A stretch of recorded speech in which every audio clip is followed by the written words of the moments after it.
ఇక్కడికి వచ్చేటువంటి మీడియా మిత్రులకు నమస్కారాలు. భారతదేశ వ్యాప్తంగా యువజన కాంగ్రెస్ కార్యక్రమం చేయబోతుంది.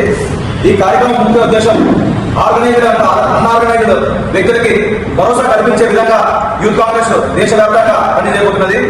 ఇందులో ముఖ్య ఉద్దేశంగా స్విగ్గీ, జొమాటో ఎంప్లాయీస్ మరియు మున్సిపాలిటీలో ఉన్నటువంటి వర్క్ చేసే ఎంప్లాయీస్.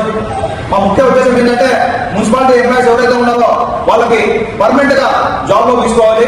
కాంట్రాక్ట్ బేసిక్ గా కాకుండా వాళ్ళకి దొరికే సదుపాయాలు ప్రతి ఒక్కటి ఈఎస్ఐ కానీ పిఎఫ్ కానీ వాళ్ళకు పర్మనెంట్ గా ఖచ్చితంగా అందాలి. ఎవరైతే మున్సిపాలిటీలో పనిచేసేటువంటి ఎంప్లాయీస్ లో ఉన్నారో దేశం ఇంత అభివృద్ధి చెందినా కూడా ఎవరైతే ఎంప్లాయీస్ ఉన్నారో వాళ్ళందరికీ ఈ రోజు కూడా ఇబ్బంది పడుతున్నారు.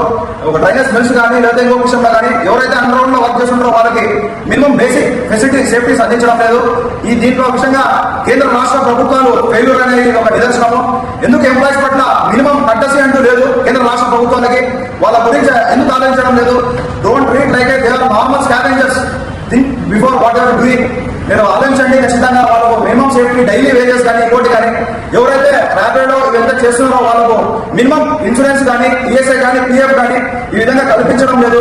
ఎక్కడైతే ఈవీ వెహికల్స్ నడుస్తున్నాయో వాళ్ళకు పర్మనెంట్ ఛార్జింగ్ స్టేషన్స్ అందించాలి.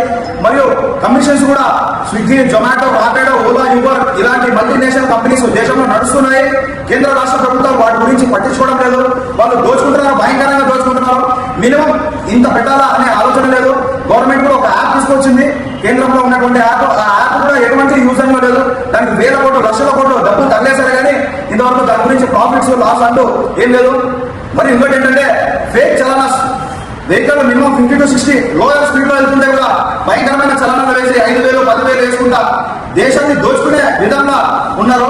కార్పొరేట్ ఒక విధంగా దోచుకుంటుంటే ఇంకా ఎంతగా దోచుకోవాలో వాళ్ళకన్నా ఎక్కువగానే బీజేపీ గవర్నమెంట్ అంటే బహుజన జనతా పార్టీ గవర్నమెంట్ ప్రజల గురించి ఆలోచిస్తుంది.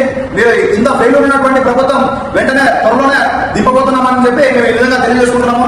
భవిష్యత్తులో 2029లో ఎవరు అవునన్నా కాదన్నా జంజీ రాహుల్ గాంధీ గారితో ఉంది. 2029లో రాహుల్ గాంధీ గారు భారతదేశ ప్రధాని అని చెప్పి నేను ఈ విధంగా తెలియజేసుకుంటూ సెలవు తీసుకుంటున్నాము. నా పేరు శ్రీరాయ్, యువజన కాంగ్రెస్ రాష్ట్ర ప్రధాన కార్యదర్శి, ఆంధ్రప్రదేశ్.